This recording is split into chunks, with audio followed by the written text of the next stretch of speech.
Welcome everyone. We're live and we're happy to be here on this beautiful day.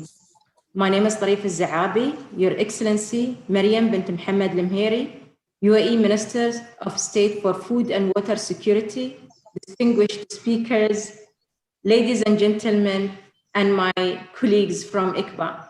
I am very pleased to welcome you all to Women in Agriculture, a webinar dedicated to International Women's Day. This year, the theme for International Women's Day is Choose to Challenge. And we at ICBA, we choose to challenge to celebrate the achievements of women in agriculture as leaders, as scientists, as agripreneurs, and more, and to provide women with the skills and tools and opportunities they need so they can contribute more to agriculture and science in particular, and social and economic development, especially for post-COVID world. And today I look at this opportunity as a great example of the power of women to share insight and experiences and to get inspired from each other, and we inspire our audience, including AWLA, our special group that we will be talking about this beautiful program shortly. To start our event, I would like to give the floor to our guest of honor and our role model as well, Her Excellency Maryam bint Mohammed Lemheri, UAE Minister of State for Food and Water Security. Your Excellency, Thank you so much, Tarifa. Sabah al khair. Good morning, everybody. First of all, I want to wish all the lovely ladies who are with us today a happy International Women's Day. I saw a quote this morning, which I really liked. I wanted to share with you. It says, when there is a woman, there is magic. So I want you to know that you are the magic in this world. So first of all, I'm very happy to be joining you today and to have the opportunity to pay tribute to all women who are making such a difference in the global community in all sectors. And today, more specifically, we're talking about the sector of food security and what a difference they are making. While the age-old stereotype of farmer is that of a man, the statistics actually reveal a very different story. It is in fact women who are the world's farmers and produce more than half the food that is grown globally. But it's not just the vital manual labor role that women play in agriculture through planting seeds and harvesting crops. They are increasingly prominent in the scientific and entrepreneurial areas of food security. We see this in our own food security landscape here in the UAE, with women in senior roles at the cutting edge of crop research and agricultural technology. For example, when we look at the International Center for Biocell in Agriculture, the owners of this great event today, thank you for inviting me, by the way, to talk, we see that its senior management positions mostly are occupied by women. The center's Director General, Deputy Director General, and Director of Programs are all women. Agricultural technology in particular is an area where women are making their mark in the UAE, with the country home to a growing agtech sector that has a high number of startups and small to medium-sized enterprises, many with women playing leading roles. I also see the instrumental role that women play every day in my work in the Food and Water Security Office. More than half of my excellent and dedicated team members are women. Together, my team and I work to actively promote women's engagement with a rapidly evolving agricultural sector. Women are a main focus in our aim to be the world's leading hub for innovation-driven food security by 2051. As part of my role, I attend schools and colleges around the country to highlight how important food security is for us as a nation and for the world, and to discuss the rewards of being at the cutting edge of food production. I am truly inspired by the responses I received during my visits, with the young women I meet keen to play a role in creating a food secure future for all of us. I no longer have to talk to these enthusiastic students about the importance of STEM subjects. They already know this and are equaling, even surpassing, their male peers in science and technology. The passion for the young women I meet for their studies is as strong as their passion to serve their country in the exciting area of food security, and this gives me great confidence for the future. Also, not forgetting the most important role that women play in their homes as a central pivot for their families. They play a huge role in the family members about behavior of food. This includes nutrition and food waste. So, ladies and gentlemen, I am delighted to be able to launch the ICBA's second edition of its Arab Women Leaders in Agriculture, AWLA, program, which will play a pivotal role in producing the next crop of food researchers who will be so important in driving our food security sector forward. I look forward to seeing many more bright young women graduate from this important AWLA program. Thank you so much and have a great event and a great day. Stay safe. Thank you. Thank you, Your Excellency, for these inspiring words. Definitely, they are great role models, and we look into you and at you as a great role model as well. With this and with your wonderful speech launching AWLA, which is the program that long awaited by so many people to join, we are going to open the registration for all today, so it becomes shared with public to join us. In addition to that, we will be hearing now from the second panelist, and this is really communicated by Setta, the director of the program. So we're gonna deep dive into women in agriculture and leadership positions, and we're gonna hear from their inspiration and experience in the field. Setta, the floor is yours. Thank you, Tarifa. Thank you, Your Excellency. It's really my pleasure to be here with you today at this event that celebrates women's achievements all over the world. It celebrates women's achievement in all fields, whether it is science, whether it is as entrepreneurs, as executive leaders, as caregivers at home. Women come in all forms and shapes, and we all have a role to play to advance our social, economic, environmental resilience and moving forward. Particularly today, we're here at ICBA because we work on advancing agricultural productivity to celebrate women's achievements in the agricultural sector. And in the region here, the average share of women researchers in agriculture is around 17%, one of the lowest in the region. And I'm privileged today to have two Arab women leaders working in agriculture from the region that will share with us their journey and their experience so that they can inspire us. So please welcome with me Dr. Iman Khadem. Iman is originally from Iraq, but she currently is the chief expert at the Agricultural Academy in Bulgaria. Also welcome with me Amal Al-Ahmadi. She is the head of the Agricultural Research and Development section at the Ministry of Climate Change and Environment in the UAE, a young and aspiring Emirati woman. Welcoming them both, it's difficult to choose who to get on the podium first because you both have such inspiring stories. So I'll start with Age. So I'll invite Iman if she can share with us her journey, particularly this journey of, she's an Iraqi researcher and scientist who worked in Iraq and then moved on to Europe. So Iman, it would be inspiring, I think, for the audience to hear your story and how your journey took you from Iraq to Bulgaria and what are the challenges and that you faced along the way.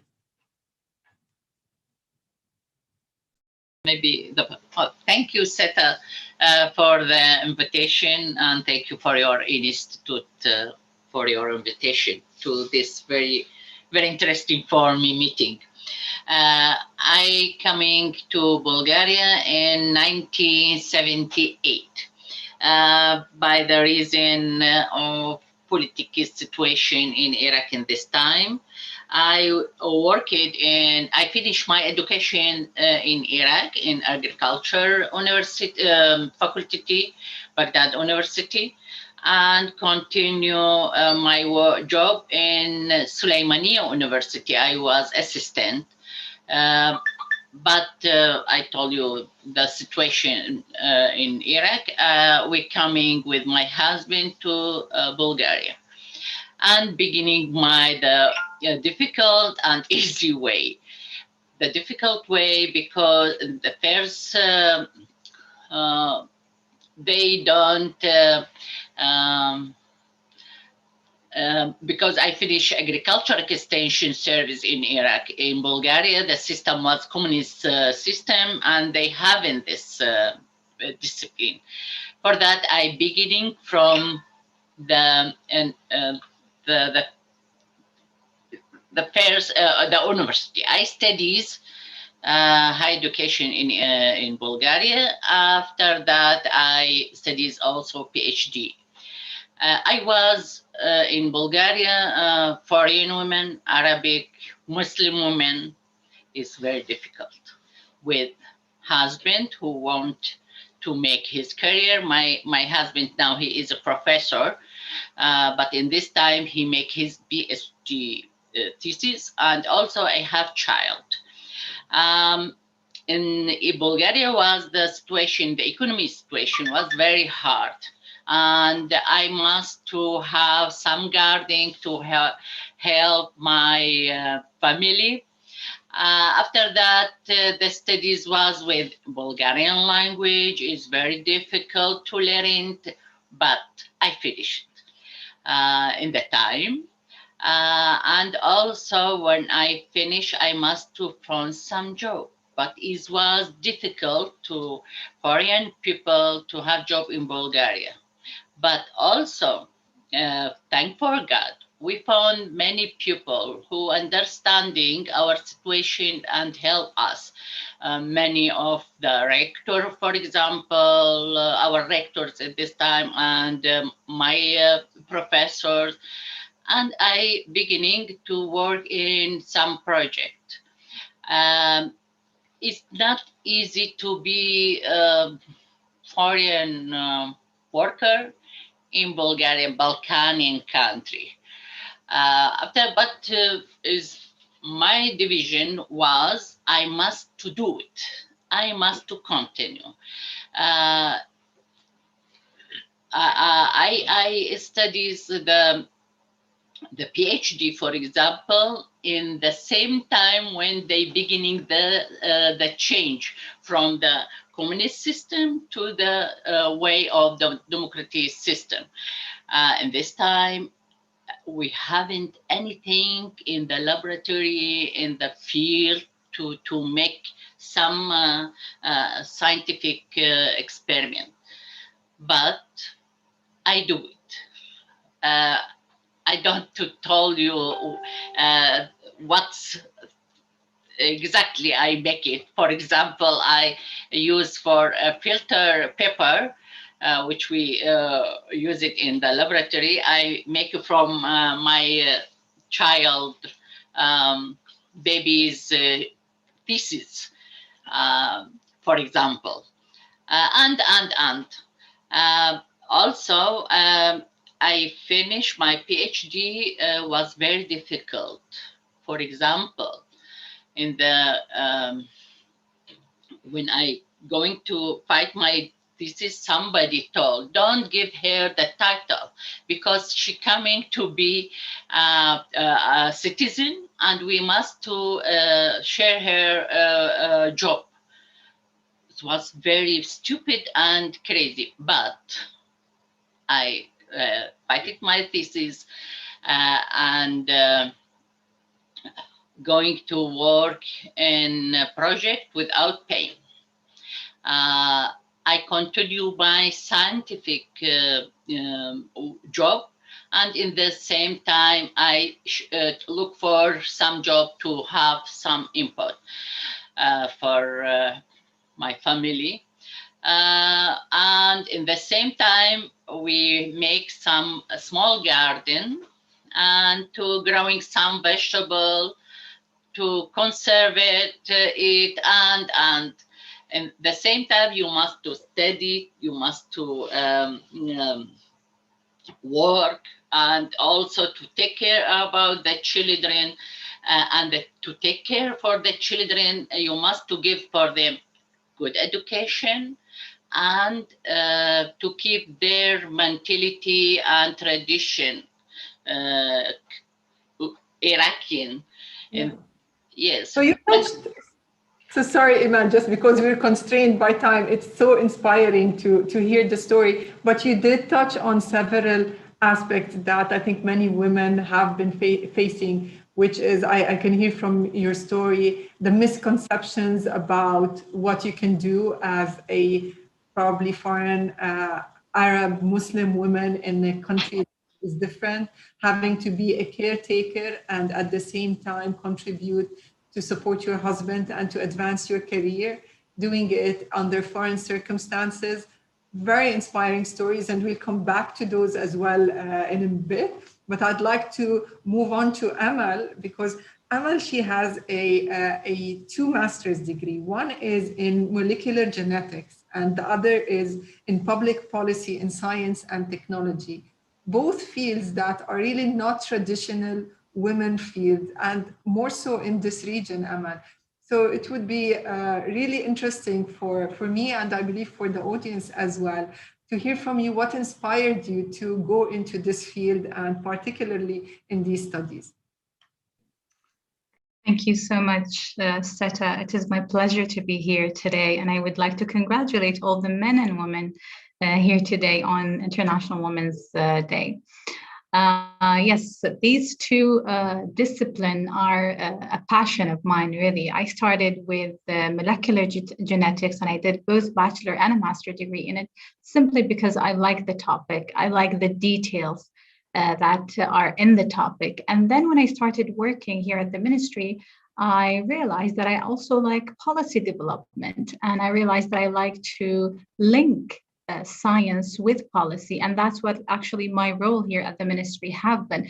Therefore, I decided to continue my education and study public policy to further be able to link those 2 disciplines that I'm very passionate about, and further, develop the UAE policy when it comes to science and research with the background that I have from both fields.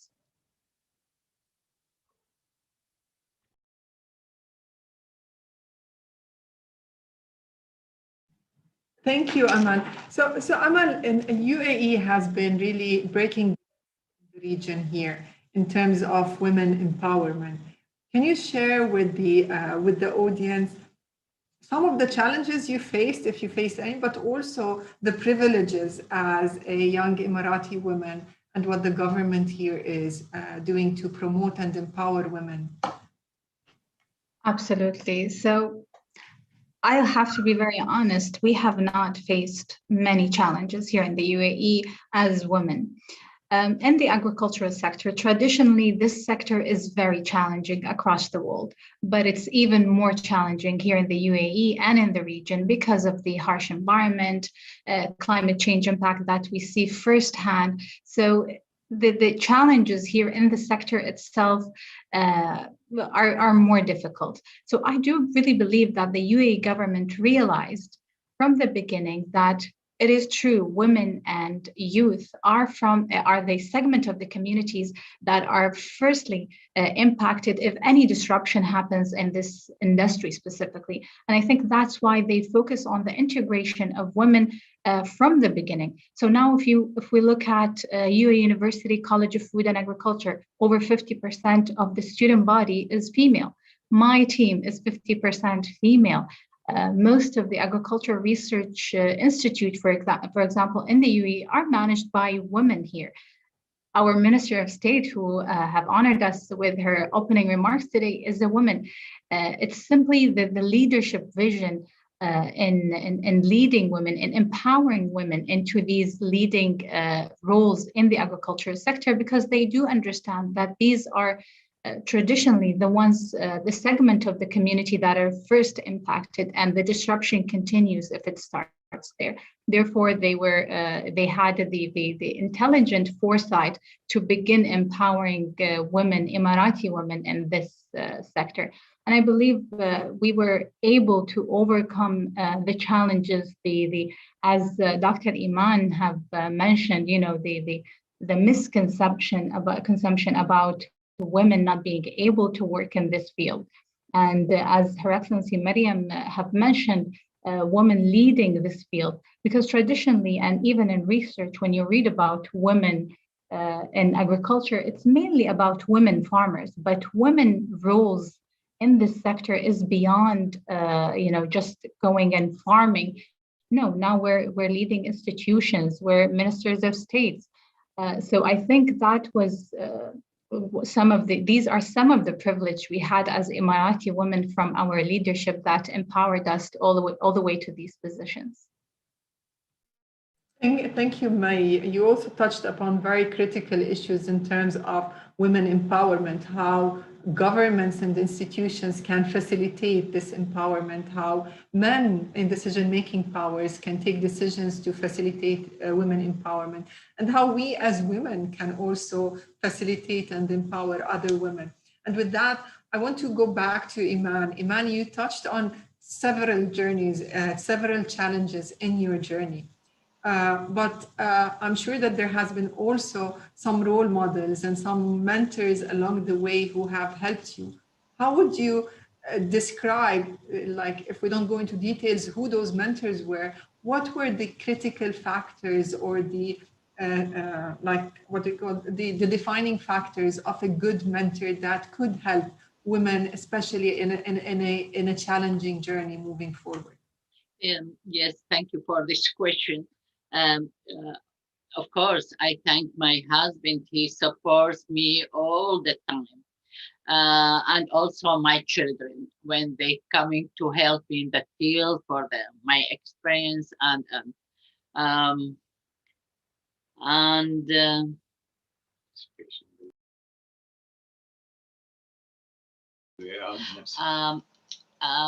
I'm sorry, some connected. I work with my project was the important project was with Austria for it was MSc project for teaching the student also the role of the women in agriculture. With Germany, I was lecturer also and make some project with Humboldt University in Austria, Bochum University, in Humboldt University with Professor Partu Tehrani. She's very interesting woman also. She's her origin from Iran, but she found his way in her way in Germany, Humboldt University. And many projects I make it with my husband. He is beside me for also. We always we see we are friend, colleague, husband and wife. Also we are one. I think it's something for to make some project, and he combined my idea, and we make very interesting. For example, we make one project and experience tomato who is tolerance for salt, and we was with the idea to make for Iraq to in the south of Iraq, because this is very big problem in Iraq, the salt is. So Iman, I hear from you the importance of family support and the importance of identifying women which are at the same career level or similar or above or below, and how women come together to empower other women and to empower each other together. Yes. In conclusion, because we do have 3 minutes for our session, so I want to go back to Amal. So Amal, in the UAE, as you touched upon, there is strong push from the government to empower women. As a young Emirati woman, you're empowered, but how do you feel the sentiment is among other young women who are maybe not yet at the career level that you're in? Is there excitement there? What exactly is the sentiment, and how do they feel about this drive? Absolutely. more women in leadership position, young women are just encouraged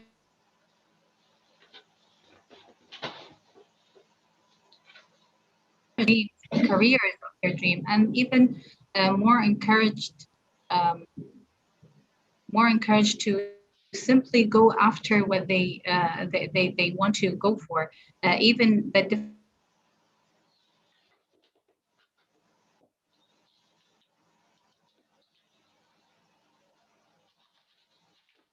difficult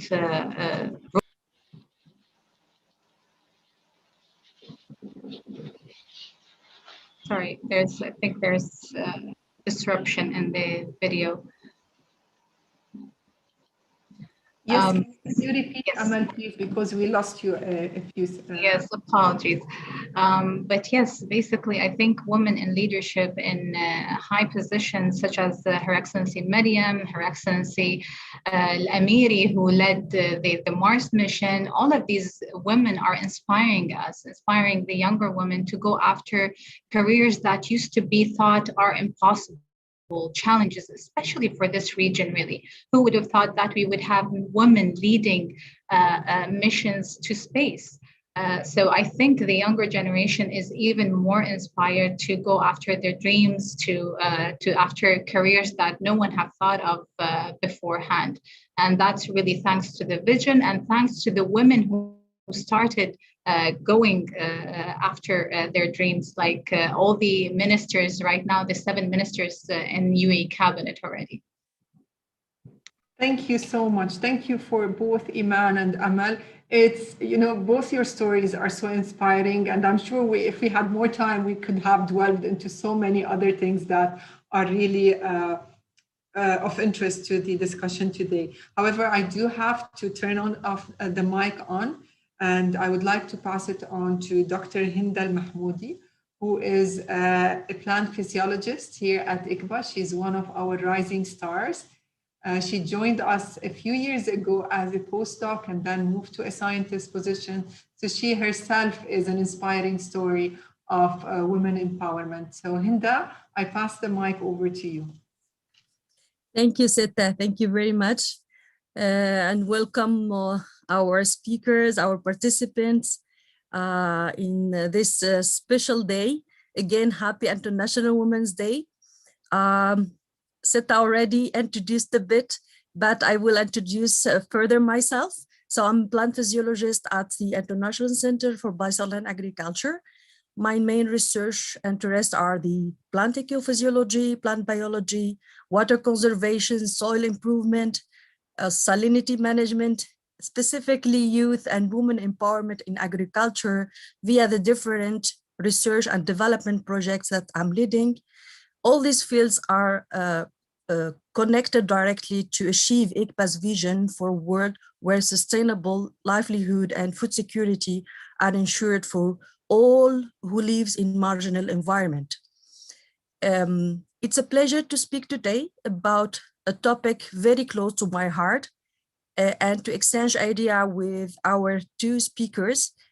In fact, women scientists are a powerful force in agriculture, whether it is their work as manager, as we see, we have many female manager at ICBA, and we have our lovely ministers as breeder, pathologists, entomologists, soil experts.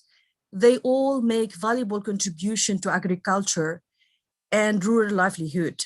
Women are the backbone of rural economies, especially in the developing countries, and they make up to half of the world farmers. So they are really, the role is really critical for the food security.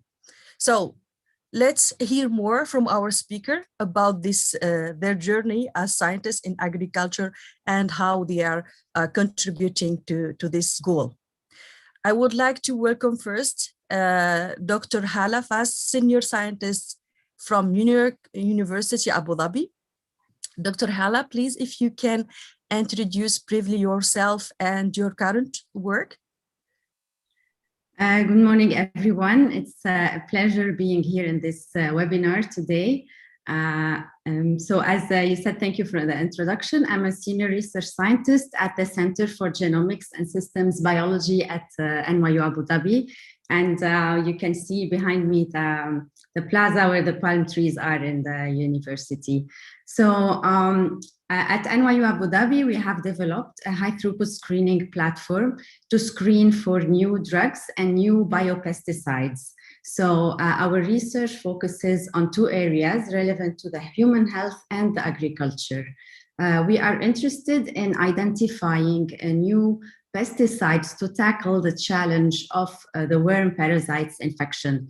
These worm parasites infect 1.5 billion people, especially in developing countries, but they also infect livestock and crops, causing huge economic losses and causing a threat to food security.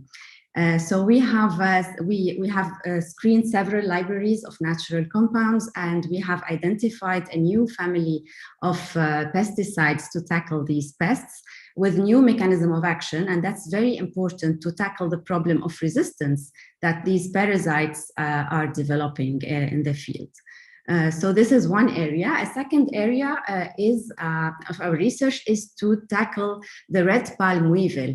And this is a major pest in the UAE, and it causes a threat to the palm trees, a major crop in the UAE. So the red palm weevil larvae bore into the palm trees, and they damage the tree and they affect date production. So we are looking for biopesticides from Bacillus thuringiensis, which is used in organic farming, to tackle this red palm weevil. And as you know, with the COVID-19 pandemic, many researchers have reoriented their activities toward this pandemic. And for that, I participated with the Tadafur Initiative, Emirates Foundation, Ministry of Health and Saha, in an initiative to find new digital solution to enhance the patient's experience and allow the medical staff to monitor the patients remotely. And this will help them to manage a high volume of patients. I would like to tell you a little bit how I arrived here. So my passion to biology started when I was 13 years old, and I was inspired by my biology teacher, who was a woman, by the way. And then my parents encouraged me all the way during my studies. I did a BS in biology and genetics at the St. Joseph University in Beirut. And I got my BS in 2001. At that time, the Human Genome Project was about to be completed. And I was passionate about the idea that we can map genes, identify their function, and understand how they cause disease. I was working in human genetics at that time at the American University in Beirut in parallel to my studies. And my advisor, Dr. Layla Zahid, inspired me to become like her, a researcher.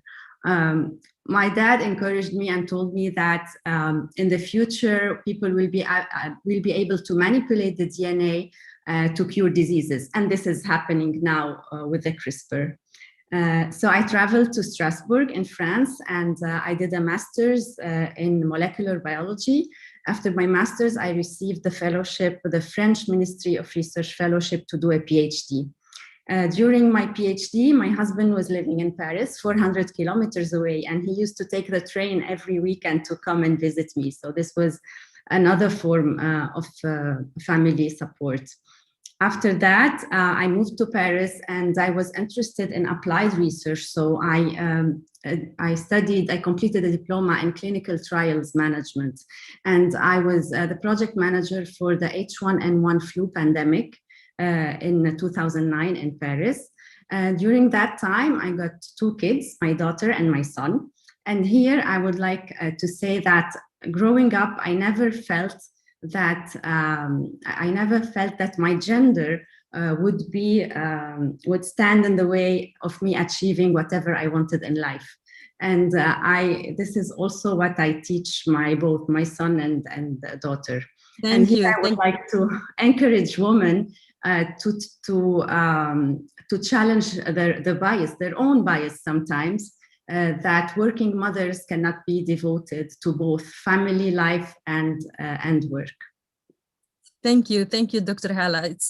I fully agree with you. Thank you for sharing your experience, and without doubt, family support is very important for the woman to continue her research. Now I would like to welcome our lovely second speaker, Dr. Fatma Arqiq, a young soil remediation scientist who recently joined ICBA as postdoctoral fellow. Fatma, could you please introduce yourself further? Within 1 or 2 minutes, no maximum. Certainly. Yes. Hi, it's a pleasure to be here, and happy International Women's Day. So I recently joined ICBA in November as a postdoctoral fellow after finishing in August my PhD from Cornell University in Ithaca, New York. So I received my bachelor's, my master's, and my PhD degrees from Cornell University.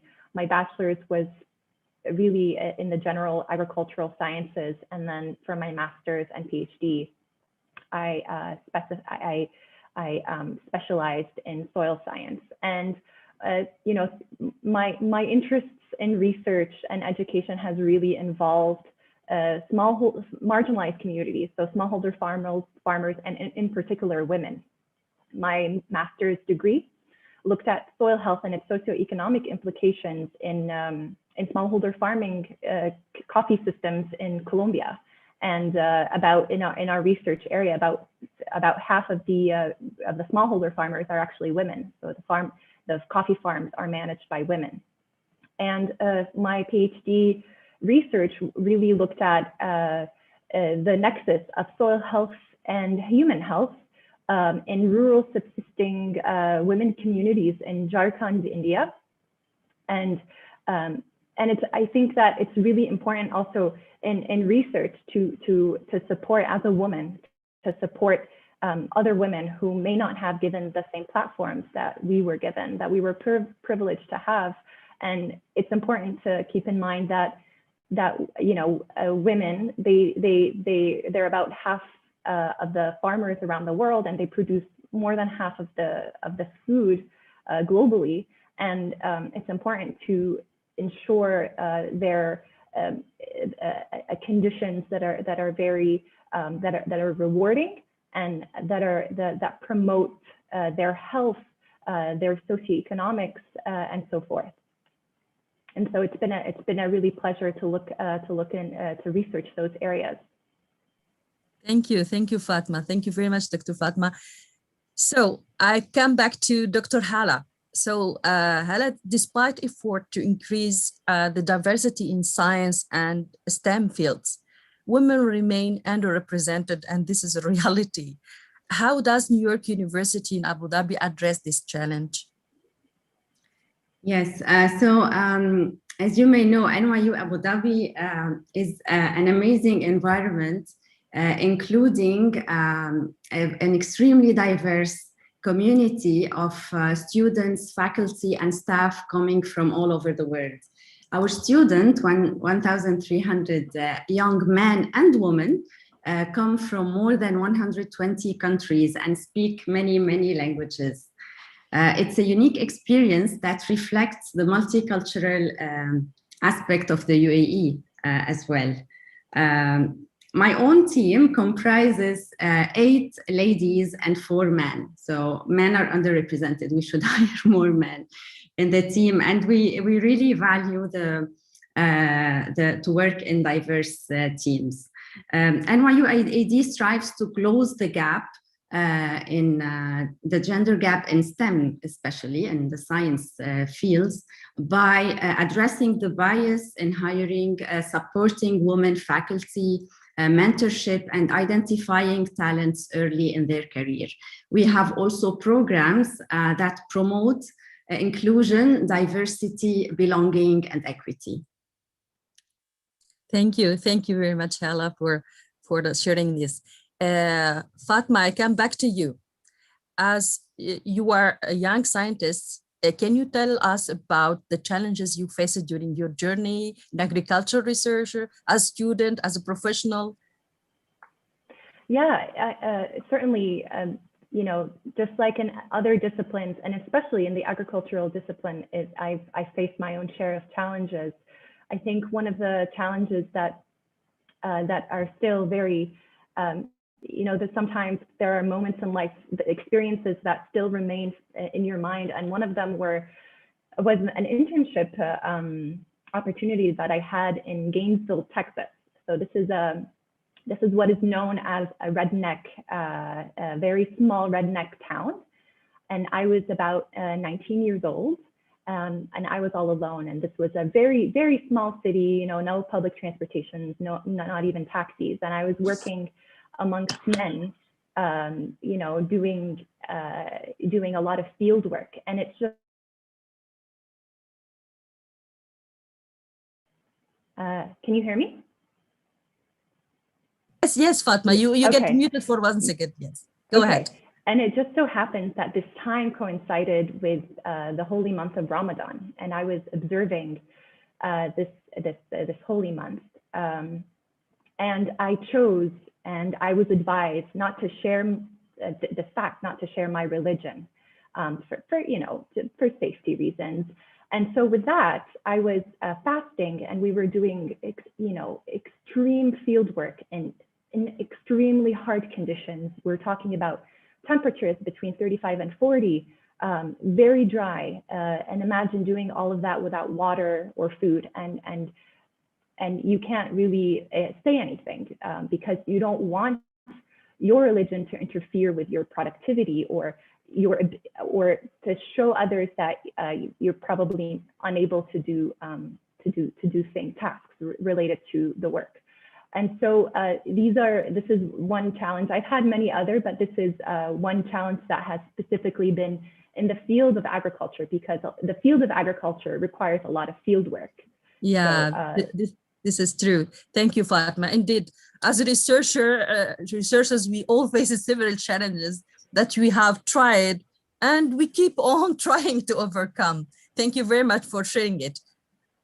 To be back to Dr. Hala. Hala, as scientists spending most of the time in the lab, how do you connect or convey your research topic to the public and other women? Yes, can you hear me? Yes, we hear you properly. Go ahead. Yeah, bridging the gap between scientists and the general public is a real challenge. And we have seen it mainly with the COVID-19 pandemic, as many conspiracy theories have emerged. So at NYU Abu Dhabi and in the Center for Genomics and Systems Biology, we do a lot of outreach activities to talk to the public and young women about science and to raise awareness. For the COVID-19 pandemic, I have produced several videos to raise awareness about the vaccines and to address the conspiracy theories about the origin of this virus.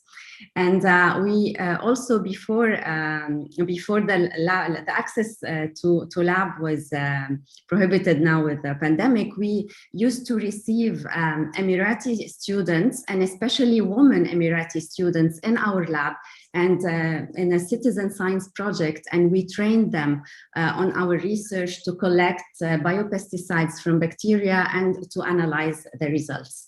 I also participated in Abu Dhabi Science Festival and Dubai Think Science, and at these events, young women, students from schools, were really even more interested than young boys in coming to our booth and learn about the science and play with the microscope and the material that we were bringing to those festivals. That's all very important to raise the awareness for the STEM fields, for the science in girls very early on. Great, thank you, Dr. Hala. This is a great initiative indeed. Fatma, we are running out of time. Based on your experience and from your point of view, how does work empower and support women globally? Briefly. Fatma? Yes, very briefly, yes. Like I said, like I touched on, my PhD work looked at that, and I think it's really important to know that women are the bearers and carers of future generations, and to support them from especially those rural women who are producers, to support them in nutritionally, economically, socially, in all aspects of the world is just really important. And that's really what my PhD research was striving for. Great, thank you, Fatma. Thank you very much. Just I want to share something here. I recently published with the German colleagues a report called Female Voice from the Field, Success Stories and Recommendation of the Women Empowerment in Agriculture. It is compiled from an international and transdisciplinary conference that ICBA organized in collaboration with the Arab-German Young Academy. And some of the major recommendations were to boost the women role in agriculture, focus at scientific research, and better bridge academic research and farmers for women's empowerment. And we all agree on this, to establish opportunities for technical knowledge exchange, training, and showcasing real farming and research scenario between women in agriculture. And I believe you agree with me and you are working in the same direction. Improve the women access to funding, and this is another issue, and financing for education, training, research, and business initiative connected to agriculture. I do believe that there are similar opportunities for the women, and their role is critical in agriculture as a researcher or rural family member. And the COVID-19 condition highlighted clearly the critical role of women in science for agriculture or as a rural woman. We all work for the food security, for helping and guiding with our maximum, of course, with the support of men and the families. With this, I want to thank you all. It was really great pleasure having this quick chat. I wish it to have longer, but we are really limited by the time. Thank you, Dr. Fatma. Thank you, Dr. Hala. I do believe that we can do a lot together, so we can work together, and we'll have further discussion to see how we can help each other and support the agriculture for the food security. Thank you very much. Now I give the floor to my colleague Mai with more inspiring ideas with other lovely speakers for the next session. Mai, the floor is yours. Thank you so much, Henda, for the introduction, and thank you so much for the inspiring conversation with the scientists, and also for bringing the perspective and the important role of rural women into this conversation. So thank you so much, Henda, and to the speakers as well. And now we will begin our third session of the day with the amazing women agripreneurs. So this is a word we like to use, combining entrepreneurs in the agriculture sector.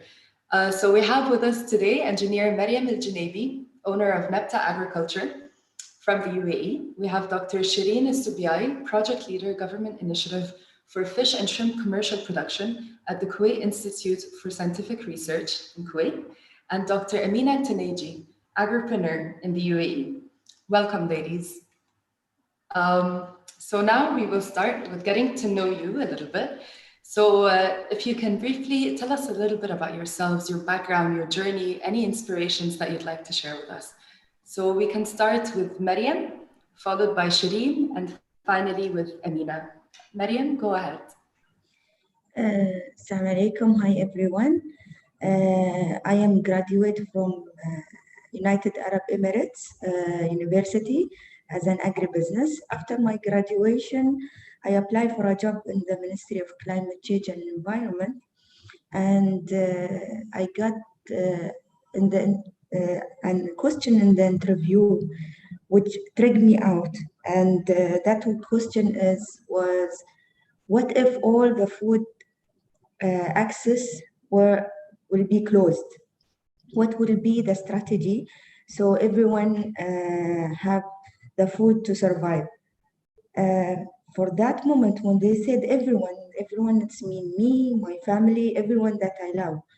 So I decide to be my mission in life, to spread the knowledge for the people on how they grow their own food and what resources they have in any space to secure their stable.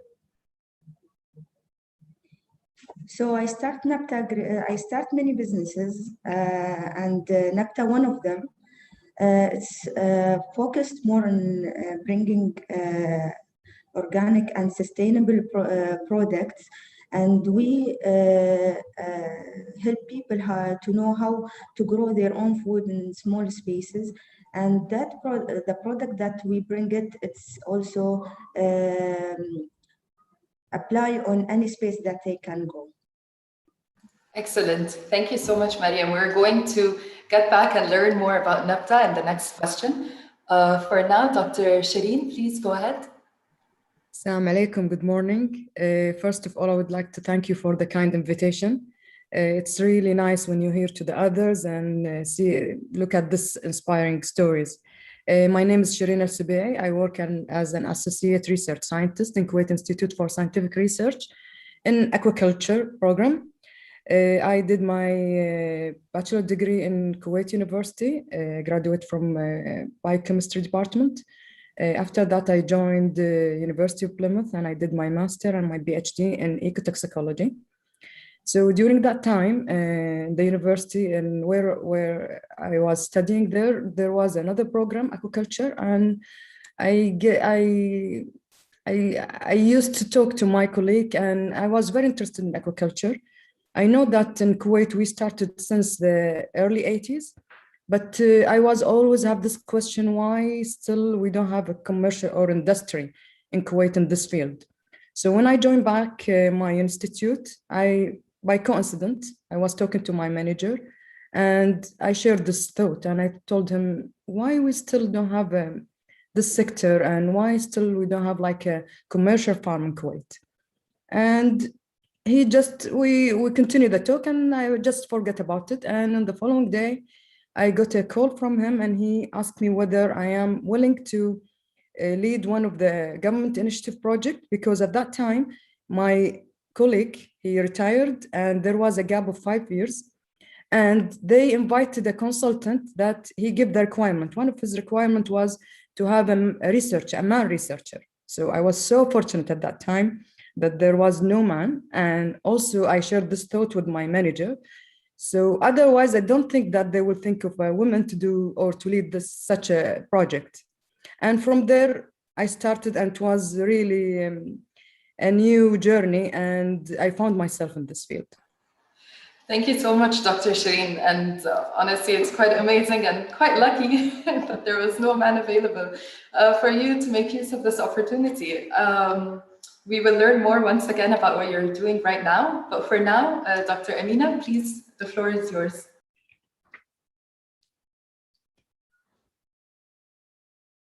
Dr. Amina, you're on mute, so if you could just unmute yourself. Okay. Hello, sorry. Okay. We can hear you now, yeah. Can you hear me now? Yes. Can you hear me? Hello? Yeah. Yes, all clear. Go ahead. Okay. Yeah. I worked in the water and power sector for long years, 27 years. And I was really working in groundwater, very important sectors, the groundwater, desalination, distribution of power and water. And finally, I worked in nuclear energy project, which is really amazing project in Abu Dhabi. And my education was bachelor from Kuwait University, master degree in hydrology from United States, diploma in electrical supply certified by Cambridge University, and PhD in civil engineering in Brunel University, London. And during my extensive and rich experiences, I developed a passion towards conserving our natural resources, especially water, where I witnessed misuse almost in all sectors. This led me to devote my time and effort since 2015 to focus on two main objectives. The first one is devote my time to work in my PhD research, aiming to develop a solution for the government for better decision and policy making process, which I graduated 2019 actually. And the title of my thesis is the food-water dilemma of agriculture in arid region, assessing Abu Dhabi water options for domestic agriculture. This really make me more excited about research because I have a lot of findings from this research, and I went through really excellent experiences, and I met a lot of entities that dealing directly or indirectly with the water and agriculture sector together. The second main objectives was developing an integrated model in my farm, which I had for more than a decade, in order to conserve not only water, but also energy, and use as minimum as possible of chemicals and chemical fertilizers. This make me also move from my house in Abu Dhabi to live in my farm. Now I'm living since 2015 here to focus in detail in my objective, which I noticed that I have this passion for research and trying to make sure that I find facts and try to show people how to find information, how to use this information. This is with me all my career, but now I think this is the time to do it. Yeah. Absolutely. And we see that with your extensive experience and your PhD and the thesis that you just mentioned. Absolutely, you have become a water food nexus expert, that's for sure. So for our next question, we just want to probe a little deeper into what you are currently doing. So we want to learn a little bit more about your businesses, and due to time, we have kind of shrunk the time slot for this question. So we can start this time with Dr. Shireen. Please tell us more about the project that you are leading. Yes, hi. Yeah, currently, let me say one thing. When I started working in this field, I started from scratch. So that's mean I did lots of review and understanding for the current field in Kuwait. So the first decision I take that we should work in a different system. We should target not only native species, we should target the species that can make a profit for the commercial sector. So I developed a technology, a new technology called Biofloc. And this technology is environmentally friendly. You can increase the yield up to 10 times higher than the conventional method. Also, I used the Venema in Kuwait for the first time, and it's a non-native species, but it has lots of advantages. I worked a lot now. I am focusing more on research on developing a new technology for inland shrimp farming using underground water, because this field can open the window or open the door for the small to the medium farmers in Kuwait. Also, I am now leading one government initiative project to establish a complex for production for fish and shrimp. And in this project, actually, it's targeting the commercial sector. We are going to produce up to 1,000 tons of the local fish and 250 tons for the shrimp. We will have a new facility like the feed mill and the processing plant for this sector. So it will give the opportunity for the investors that still not sure whether this field will be attractive for them, to give them a real example of this production. So I'm working. Yes. Sorry, Doctor. Yeah, go ahead. And last but not least, I work very closely now to the farmers. Being a scientist over the past 10 or 15 years, I never get interacted with this with the farmers. Now I'm getting very close to them, exchanging ideas. I always update them of what I'm doing, and they update me also, because they also very smart. Sometimes they give a solution for things that I never thought about. So we always have this network. Absolutely. Thank you, Dr. Shireen. And absolutely, this has been identified as a key kind of strategic project as well in the UAE to grow more fish and shrimp farms. So absolutely, I think Kuwait and the UAE are aligned with that, and your work is surely very important. Let's pass on the floor to Dr. Amina. You can tell us more, please, about your model farm, as well as your maybe your role right now as an expert. Yeah, the ultimate objective for me is to develop a model farm that has integrated model farm. So I started with the aquaculture. I have fish farming, and then I have also aquaponic, which I will give some brief on this, because this is really very interesting and can be a demonstration for students and other people, other farmers to see and witness the success of this unit. And I have animals from chicken and sheep and goats and different animals that I use the manure for, so I don't really buy any fertilizers from outside. And I also plant hypersaline. I use the hypersaline water for high salinity plants, tolerance plants like halophyes and quinoa. And now also working with ICBA and other company to test different type of soil amendments to see what is best to do. Just to tell you about the aquaponic system, it's a fish tank connected to a water bed. So the water is recirculated in the system, trying to minimize the water use and no use of additive or any fertilizers or any pest control. So it's I think the production is close to 100% organic production. This unit is proved to be commercially feasible commercially. And I am writing now a paper on the output and results of this project. Excellent. Thank you so much, Dr. Amina.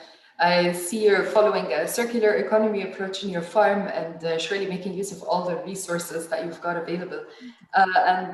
Finally, Mariam, I know, Mariam, you are a busy woman with NEPTA, Al-Ibda' Dhahabi Investment, Organic Guild. So let's get a brief on NEPTA more if you want to very quickly brush over your other ventures. Please go ahead, Mariam. So NEPTA is a community business. It serves the community, as I mentioned before. We started from a WhatsApp group. Now we are more than 800 members. We share information, we share knowledge, and we, as a NEPTA, as a business, it's a platform for that group. So we provide the products that they need in the group or the people that they know. And the Al-Ibda' Dhahabi Organic Guild is, let's say, completed NEPTA, because Al-Ibda' Dhahabi Investment is like set up projects and manage it as a license, and Organic Guild general trade. So we have online website for e-commerce, and people, they can buy the product that we have it in NEPTA. So it's all connected. Excellent. So you have your own business and you're helping others and supporting others with theirs as well already. So this is fantastic. Thank you, Mariam. So our next question, we will really try and shorten it because we want to know the impact of COVID-19 on all your businesses. And I know that this is a topic that we can probably spend hours talking about. But if you can summarize in just 1 minute, what is the key effect that you noticed from COVID-19 on your businesses? This time we'll switch the orders. Let's start with Amina, followed by Mariam, and finally Shireen. Amina, you may go ahead.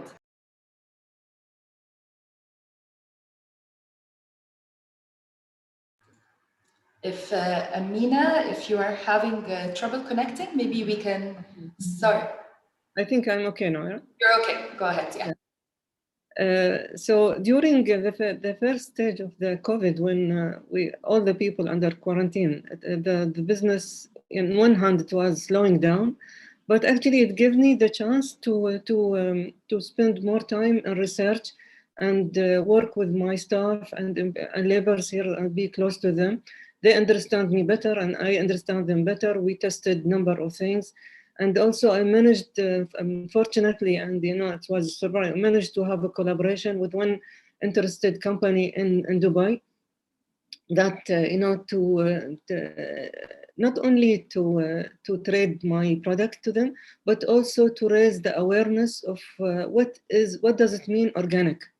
And when you say that this vegetable is organic, what does it mean? What's the taste of organic? So we found really interesting, high class people, and interested in the quality. And now we are cooperation with them. When there is an issue with transportation, what I do, I distribute my production to a key different people that some of them are close friends. And I tell them that I'm doing this because I want you to know and feel and taste what does it mean organic, So when you go to the market, you make a comparison by yourself that this is really organic. This is taste doesn't mean that even if the label written organic doesn't mean that it's organic. Yeah, absolutely. So I think this is one of the objectives I have in mind, that to participate in introducing the knowledge and increasing the knowledge of public, especially young generation. Excellent, thank you, Amina. I'm sorry to interrupt, but we need to move on. Mariam, go ahead very briefly. So we don't argue that the COVID is a pandemic, but for us as NABTA, the business was growing up. And because we know the benefit of the green is a happiness and healthiest and like a spot for the people. So the people get more attention to their garden, to their farm in the pandemic, and they start to communicate with us to get consultation, what the trees that they can grow, what they can do in the lockdown, how they take care of the plants. So for us, it was a good season. Excellent, thank you, Mariam. And Shireen, just as briefly, please, yes. Go ahead. I'm sure it was a hard year for everyone. For me, I lost half of my team. Unfortunately, we were working with Korean colleague, and they resignate because of the corona and the situation in Kuwait. But the good thing and the good side that we could stand independently even though we lost half of the team. That means that everyone in the team knows the know-hows and we can still work independently, and this was the best. And personally, I gained lots of weight at the beginning of this outbreak, but having all these issues, I decided that I have to lose weight to have more power and to rearrange my priority. And alhamdulillah, now we are in a good shape. Excellent, absolutely. It affected us all personally and professionally. So due to time constraints, I'm sorry, I will have to skip our last question. And I will move on to just concluding. So thank you so much, Engineer Mariam, Dr. Shireen, and Dr. Amina, for your time. It was a pleasure discussing with you, and there is absolutely so much more we would like to hear from you. So until next time, and thank you so much. And for now, we'll enter into our fourth and final session. And I would like to welcome our three speakers. So please go ahead and switch your cameras on and so on. So this session is titled Capacity Development Opportunities for Women in Science and Agriculture. And we have with us here three of the AWLA alumni. So I'd like to welcome Dr. Farah Baroudi, Agricultural Researcher, Lebanese Agricultural Research Institute in Lebanon. Dr. Mariam Bouhadida, Associate Professor, National Institute of Agricultural Research in Tunisia. And Ms. Munira Azzouz, Researcher in Food Science and Safety, National Institute for Agricultural Research in Algeria. Welcome to all of you. It is a pleasure to be with you once again. So as you are aware, we have a time constraint, so let us begin without further ado. So we'd love to get to know you a little bit. So let's start with introductions from Farah, followed by Mariam, and finally from Munira. Farah, go ahead, the floor is yours. Well, thank you, Maya, and thanks for this beautiful webinar. I'm a plant pathologist. working in the Lebanese Agricultural Research Institute. Actually, I have an agricultural engineering BS from the the American University of Beirut, and a plant protection MS. I then followed my studies after getting married, actually, in Italy. To take my PhD in plant protection. And this was also a great challenge for me after getting married to finish the PhD. But that was, I was able to achieve the PhD because of the help and the support of my husband and of Lari, because they gave me this window to improve and to go into more education. So I had a beautiful thesis. Okay, I'm not biased, but I had one about soil-borne disease, verticillium dahlia, where I had to go through all Lebanon collecting sample and had to go to the US, Italy, to analyze them and have their population analysis, actually. I love field work. I'm still working in the field and lab, and I'm lucky to have the chance to work in both. And this is what makes my work actually special. That's me. Thank you so much, Farah. Lovely to be introduced to you. Mariam, please go ahead.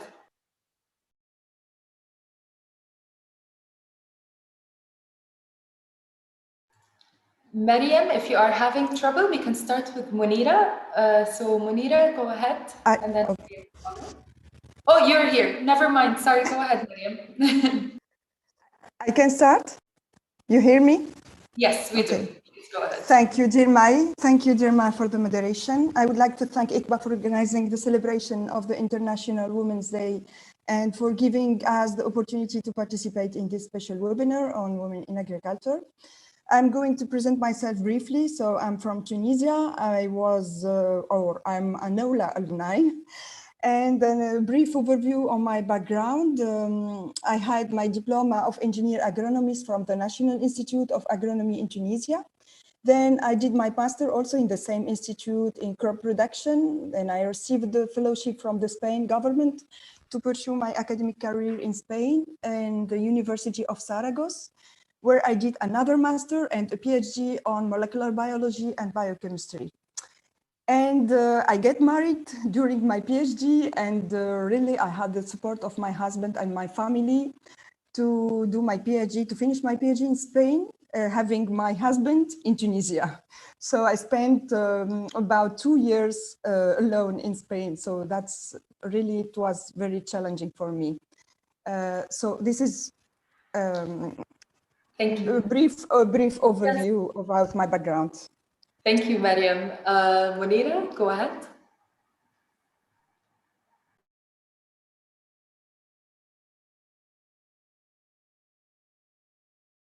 Munira, are you having any trouble connecting? I see your name here.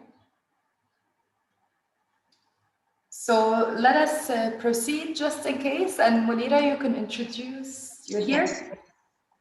Do you hear me? Yes, we hear you now. All right, go ahead. Yes. So again, good morning to everybody. Thank you for this great opportunity to participate to this interesting webinar. My name is Munira Azouz. I am from Algeria, and I work as a agri-food scientist at the National Research Institute of Agriculture. I actually start my career with INRA as an agri-food technologist and human nutrition engineer. I did a master degree, what we call in Algeria, magister in Algeria, and in food science. I did a second master's on bioengineering in food. And now I'm a PhD candidate on quality of durum wheat with an international research institute, ICARDA in Morocco. Voila, and Well, that's good. Do you want to proceed, or we keep here to the next? You want me to speak about my current current job, or? Sure, very briefly. Okay, I just wanted to mention that I started at INRA as a team member from other research division, not especially in food technology. So we have like a small role every time in research projects. And my wish was to have our own project and lead our project at our research division that was built by 3 women at the beginning, and then our male colleagues joined us. So I'm happy now that we have our own projects, and I am leading and coordinating one of them on food safety using the nuclear techniques with the IEA. And voila. And voila, thank you so much. So your research is extremely fascinating, and so is everyone else's. So we want to learn more actually about the challenges, if you faced any challenges throughout your career that you overcame, and would like to maybe give some advice to other women who may face those same challenges. And in the same response, we'd like to also learn about your experience in AWLA and how that impacted your career in the last year. So let's start this time. We'll switch up the order. So we can start this time with you, Munira. Go ahead. And then we'll follow with Maryam and end with Farah. As any woman, I think, or any human being in life, I think we face many challenges. The first one I can say is the life-work balance. Actually, for us as a woman, it's always like an acrobatic situation, trying to manage between life as a mother and a student, or as a scientist. So, but we never think that it's a problem. We always try to find solutions. I think as a woman, we are doing many tasks in the same time, and trying to have like less damages, because when you do a lot of things, of course, you cannot have good results everywhere. So yes, I face challenges in the field work, in the lab work. But for me, it's just like everyone can meet challenges. I'm always oriented goals and solution. My experience with AOLA was a life experience, because it was the first time I was in a group, because I was a woman and a scientist in agriculture, and we had almost an individual coaching to help us brand our work, speak about what we do, and also learn that we can be leadership, but with a different style, because I believe that women always bring a different style of leadership. We have these facilities to be cooperative, more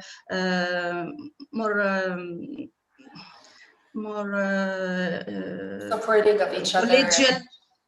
Yeah. Yes, we are more collegial in work, and we can bring this different way to innovate. So if I have one advice to say to the young generation, is to, and especially women, is to believe that we have a place to fulfill in the workplace, and we should take our responsibility, and it's about space occupation. So if we believe in ourselves, everybody will believe in us. Wonderful. I got goosebumps from that. I'm sure the audience feels the same way. Thank you so much, Munira. Mariam, please go ahead. Okay, so for me, my big challenge that I think that I overcome with, I think with success, it was when I was preparing my PhD. As I said before, I was alone in Spain. I was married, but my husband was living in Tunisia at that time. And I was pregnant the last year of my during the last year of my PhD, and I had to spend 7 months during my pregnancy alone, and trying to finish the manuscript of the thesis with the obligation of publishing 2 papers before the defense. And at that time, I have no more grants for the last year and very limited resources. So it was for me so many pressures, and I tried at that time to find strength in my weakness, and I focused on my last goal, which is the accomplishment of the thesis and having my baby. And I think that I succeed thanks to God, and also thanks to, at that time, to my advisor and to my friends. And I think at that time I inspire very many women, especially Spanish women at that time. And it's just to say that when we are, there are no limits. When we have always to focus on our last goals. So this is regarding my big challenge in my life. Then regarding my experience with AWLA, I had the chance to be selected to participate in the first edition of AWLA. This program offers us a lot of opportunities in terms of capacity building. And for me, during the 3 modules or workshop conducted, I personally learned a lot on new tools and concepts related to several things as mentoring, projects, and theory of positive emotions, how to design systems that support and enhance generative capacity, blockchain strategy, many things. Yeah. So and this is, I think that all that's experience impacted my current work now. And all these tools and concepts, all of them are new for me. So it was very, very Thank you, Mariam. So I'm sorry to cut you off, but we're already behind schedule. So Farah, please go ahead.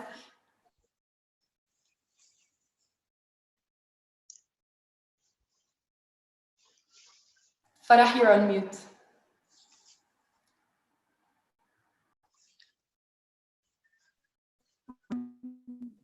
Sorry for this. Yes. No worries. Okay, you're hearing me now? Yes. Are you hearing me now? Okay, amazing. So yeah, for my challenges, I'm going to be a little bit more practical about it and tell you about my challenges in the field. First of all, when I started my field experiments and my field work, I was around 20 and used to go in the field alone to visit farmers. Even though one day one farmer told me, "Are you sure that you came here alone?" And I had the ring on my hand. He told me, "Are you engaged and you're here alone? Where's your husband, or where's your?" But with my character, I really and the way I act with people, I was able to accept this, and I was able to succeed, making the farmers accepting me coming to visit them alone as a woman. But more other examples are actually dealing with workers. When I became responsible of some experiments needing many man workers, they had a little bit of problem accepting me, giving them some tasks as a woman, but also with the character and gathering all the modesty in the world in you, and digging in these equality of women, you can actually reach them, and you can make them feel that even if I am a woman, you can accept orders from me, and we can work together.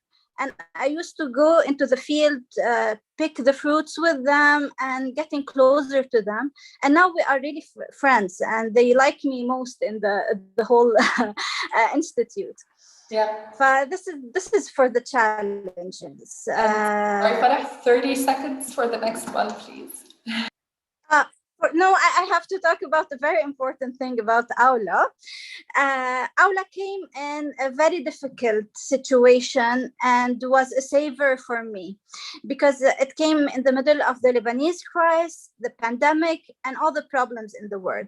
So it gave me a great push in life, especially related to connections, because I had this problem in my job. I didn't have a lot of connection because I work in a rural area. And through AWLA, I had the best connections ever.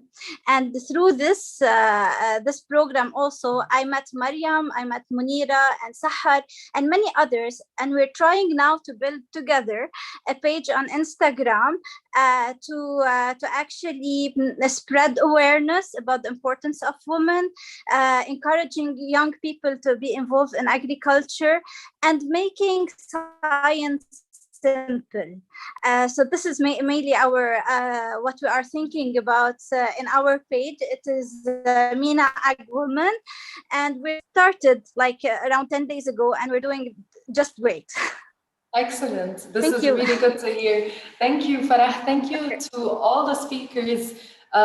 Your stories from all the sessions have been super inspiring, and thank you to the AWLA ladies. I will now have to end this segment, and we move on to the final segment of the webinar with concluding remarks from ICBA's Acting Director General, Dr. Tarifa Zaabi. Dr. Tarifa, please go ahead. The floor is yours. Hello, everyone. I'm very excited to be back, and I enjoyed really listening to all this wonderful conversation from all of you.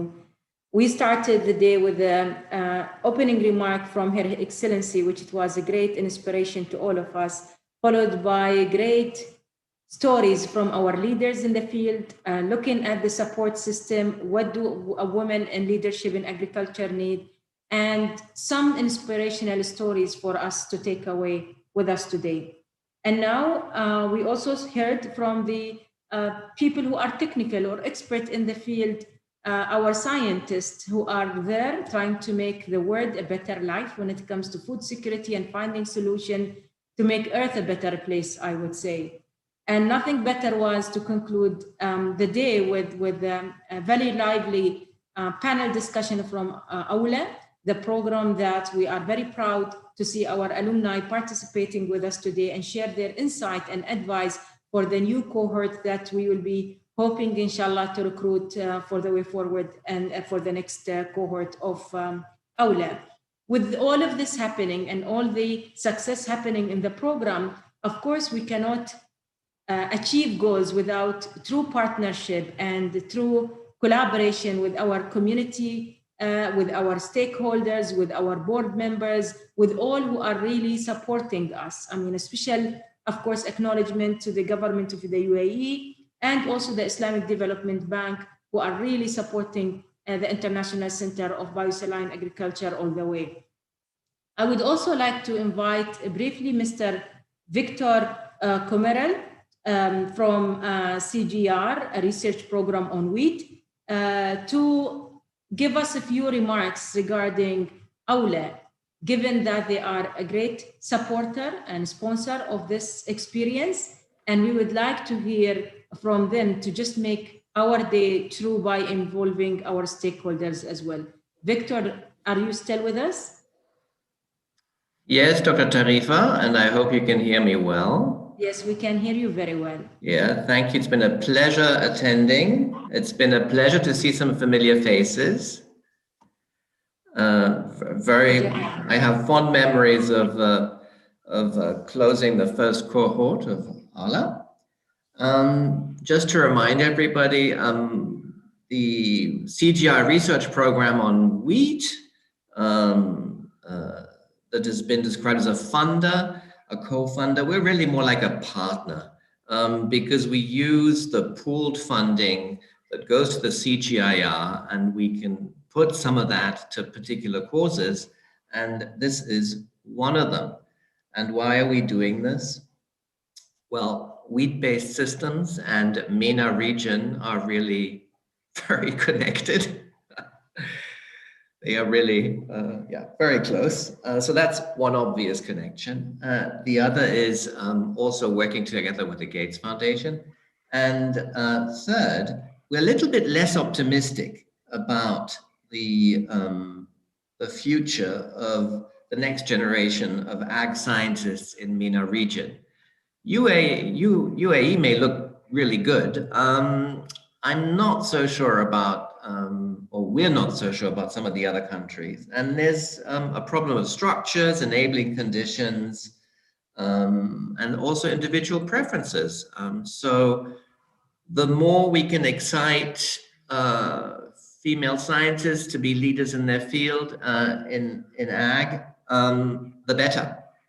And that's why we wanted to partner with you. And we'll be doing this in this final year of the CGIAR research program. And I hope very much in future that the CGIAR, which is going through a big change process, will be committed to working with ICBA on AWLA in the next few years with a larger cohort, I very much hope. Thank you, Dr. Thank you. Thank you so much.